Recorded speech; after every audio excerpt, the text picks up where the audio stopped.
Iga nila sasakyan ang tinumbok ng isang trailer truck sa Batasan, San Mateo Road sa Quezon City.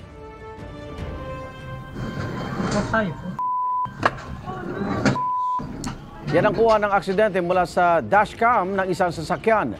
At sa kuha naman ng CCTV, makikitang mabagal pang takbo ng truck bago lumagpas ng intersection. Pero nang marating na ang pababang bahagi ng kalsada, bumilis na ang takbo nito.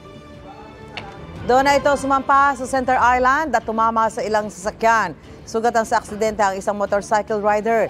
Ligtas naman ang sakay ng iba pang tinamaang sasakyan. Sa investigasyon, nawalan umano ng preno ang truck. Nasa kustudiya na ng Traffic Sector 5 ang driver ng truck.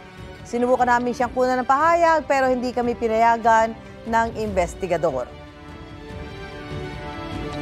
Mga kapuso, para una ka sa mga balita, mag-subscribe sa GMA Integrated News sa YouTube.